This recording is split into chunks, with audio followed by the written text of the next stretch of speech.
आकाशवाणी पुणे. सुरेखा जोशी प्रादेशिक बातम्या देत आहे. ठळक बातम्या.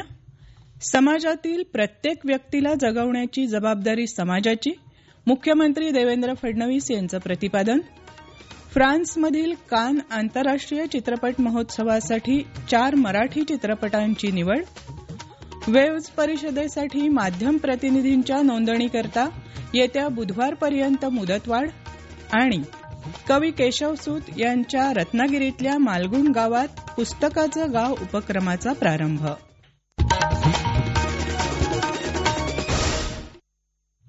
आता सविस्तर बातम्या.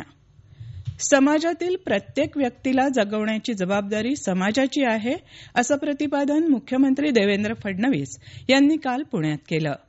भारत विकास परिषदेचं विकलांग पुनर्वसन केंद्र आणि ढोले पाटील एज्युकेशन सोसायटीनं दिव्यांगांना कृत्रिम अवयव बसवण्याचा विक्रम केला आहे.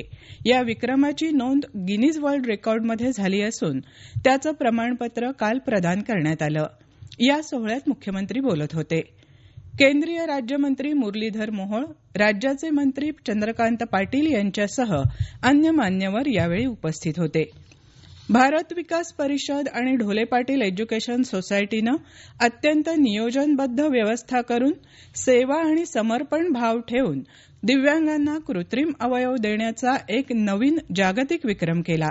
हा विक्रम पुन्हा हीच संस्था मोडेल असा विश्वासही मुख्यमंत्र्यांनी व्यक्त केला.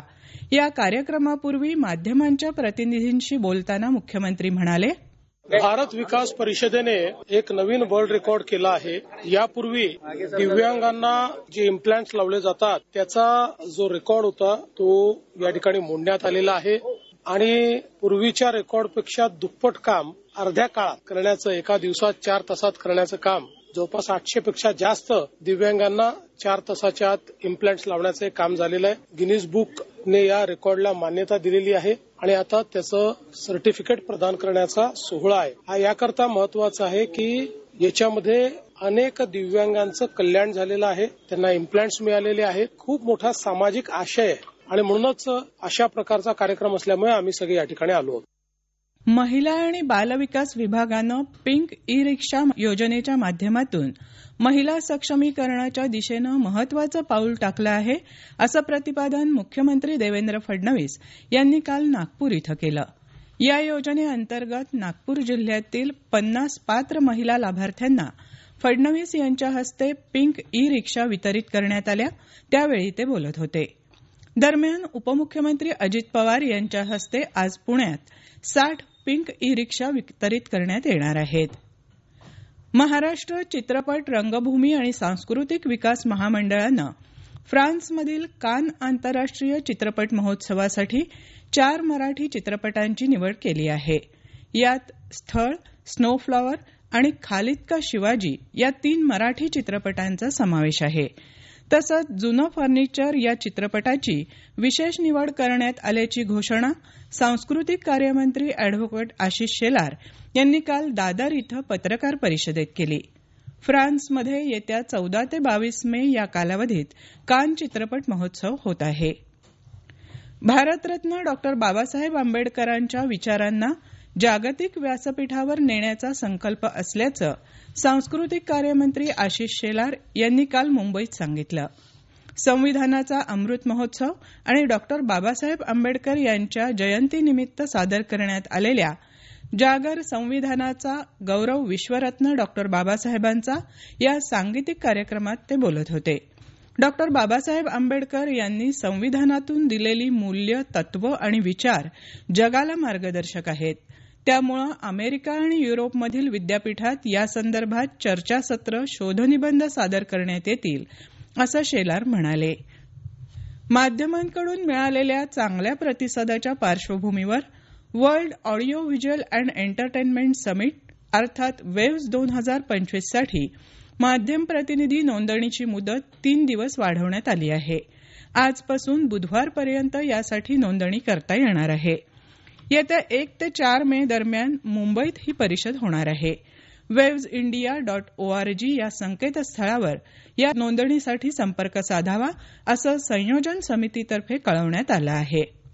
विश्व मराठी साहित्य संमेलनात दिल्या जाणाऱ्या साहित्यभूषण पुरस्काराची रक्कम यावर्षीपासून 10 लाख रुपये केली जाणार असल्याची घोषणा मराठी भाषा मंत्री उदय सामंत यांनी केली आहे.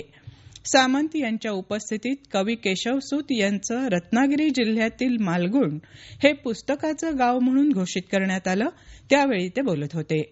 मालगुणच्या कवी केशवसूत स्मारकाच्या नूतनीकरणासाठी 1 कोटी रुपयांचा निधी देण्याची घोषणाही सामंत यांनी केली. या लोकार्पण सोहळ्याला कोकण मराठी साहित्य परिषदेचे संस्थापक ज्येष्ठ साहित्यिक मधु मंगेश कर्णिक यांच्यासह अन्य मान्यवर उपस्थित होते. या प्रादेशिक बातम्या आपण आकाशवाणीच्या पुणे केंद्रावरून ऐकत आहात. ईस्टर म्हणजेच प्रभू येशू ख्रिस्तांच्या पुनरुत्थानाचा दिवस काल राज्यात विविध ठिकाणी भक्तिभावानं साजरा करण्यात आला.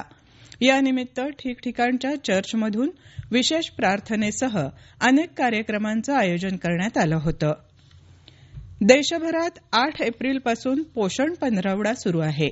या अंतर्गत वाशिम जिल्हा परिषदेच्या एकात्मिक बालविकास सेवा योजना कार्यालयाच्या वतीनं अंगणवाडी स्तरावर विविध कार्यक्रमांचं आयोजन करण्यात आलं आहे. याबाबत अधिक माहिती देताना अंगणवाडी सेविका जयश्री ठाकरे म्हणाल्या, दरवर्षीप्रमाणे याही वर्षी पोषण पंधरवडा हा कार्यक्रम अंगणवाडीमध्ये राबवण्यात येत आहे. पहिली थीम बाळाचे 1000 दिवस. बाळाची 2 वर्षापर्यंत अतिरिक्त काळजी घेतली पाहिजे ही आम्ही जनजागृती करत असतो. बेनिफिशियरी मॉड्यूल अंगणवाड्या हे आता पेपरलेस होणार आहेत. त्यामुळे शासनाने पोषण ट्रॅकर हे ऍप उपलब्ध करून दिलेले आहेत. कुपोषित बालकांवर तर आम्ही दरवर्षी काम करतच होतो. आता यामध्ये बाळाची भूक चाचणी कशी घेतली जाते हे तपासल्या जाते. याबद्दल आम्ही जनजागृती करत आहे. अलीकडेच मंजूर झालेल्या वक्फ सुधारणा कायद्यामुळे होणाऱ्या फायद्यांविषयी विशेषतः मुस्लिमांमध्ये जागरूकता निर्माण करण्यासाठी भारतीय जनता पक्षानं देशव्यापी मोहीम सुरू केली आहे. येत्या 5 मे पर्यंत ही मोहीम सुरू राहणार आहे. या संदर्भात नवी दिल्ली इथल्या पक्षाच्या मुख्यालयात अलीकडेच देशभरातील भाजप पदाधिकाऱ्यांची कार्यशाळा पार पडली. अहिल्यानगर बीड परळी रेल्वे मार्गाच्या कामाला गती आली असून बीडपर्यंत रेल्वे रुळाचं काम पूर्ण झालं आहे. बीड ते परळी या महत्वाच्या टप्प्याचं काम देखील आता वेगात सुरू असून काल सकाळी बीड ते वडवणी मार्गावर रेल्वे इंजिनची चाचणी घेण्यात आली. गोंदिया तालुक्याअंतर्गत येणाऱ्या आदासी गावात दारूचं दुकान बंद करण्यासाठी काल मतदान घेण्यात आलं. यात गावातल्या 1120 महिलांपैकी 788 महिलांनी दुकान बंद करण्याला समर्थन केलं. ही निवडणूक प्रक्रिया राज्य उत्पादन शुल्क विभागाच्या आणि जिल्हा प्रशासनाच्या देखरेखीत पार पडली. विदर्भातील शिक्षक घोटाळ्याची विशेष चौकशी पथकामार्फत न करता उच्च न्यायालयाच्या न्यायमूर्तींकडून व्हावी अशी मागणी काँग्रेस आमदार नाना पटोले यांनी केली आहे. सोलापूरमधील मेंदूविकार तज्ज्ञ डॉक्टर शिरीष वळसंकर यांच्या आत्महत्या प्रकरणी वळसंकर हॉस्पिटलमधील प्रशासकीय महिला अधिकारी मनीषा मुसळे माने हिला सोलापूर शहर पोलिसांनी अटक केली आहे. न्यायालयानं तिला 3 दिवस पोलीस कोठडीत ठेवण्याचा आदेश दिला आहे.